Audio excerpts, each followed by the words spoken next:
21শে জুলাইয়ের প্রস্তুতি আর 21শে জুলাইয়ের প্রস্তুতি দেখতে এবার তারামণ্ডলের সামনে কুণাল ঘোষ থেকে শুরু করে দোলা সেন, সঙ্গে ছিলেন বৈশানর এবং শুভাশিস চক্রবর্তী। এই বিষয় নিয়ে আমরা আরো বিস্তারিত জানবো। ফোন লাইনে রয়েছে আমাদের প্রতিনিধি প্রিয়াঙ্কা ইস ভৌমিক। প্রিয়াঙ্কা,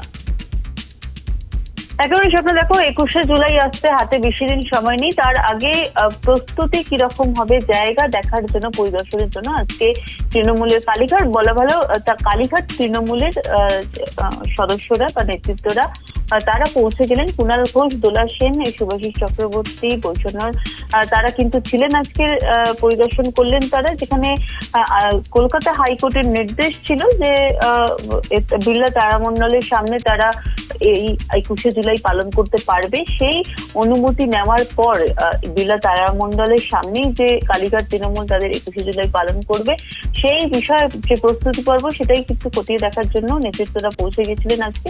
পুরো জায়গাটা খতিয়ে দেখলেন। পাশাপাশি বেশ কিছু বিধিনিষেধ দেওয়া হয়েছে কলকাতা হাইকোর্টের তরফ থেকে। 2500-এর বেশি সমাবেশ করা যাবে না, সেটা যেমন রয়েছে, তেমনই যে এবারের 21শে জুলাই কিন্তু একেবারে দৃষ্টান্তমূলক হতে চলেছে স্বপ্না। কারণ একদিকে কালীঘাট তৃণমূল, অন্যদিকে গান্ধী মূর্তির নিচে ঋতব্রত শিবির, বলা যেতে পারে 21শে জুলাই এত বছর ধরে যেভাবে আমরা দেখে এসেছি তৃণমূল কংগ্রেস পালন করেছে, সেই ধারাবাহিকতা কিন্তু এবারে কোথাও গিয়ে যেন ভাঙছে। কারণ মমতা বন্দ্যোপাধ্যায় এতদিন যেভাবে ভিক্টোরিয়া হাউসের সামনে এই 21শে জুলাই পালন করে এসছে, সেই ছবি কিন্তু এখন আর তৃণমূলের কর্মী সমর্থকরা তারা কেউ দেখতে পাবে না।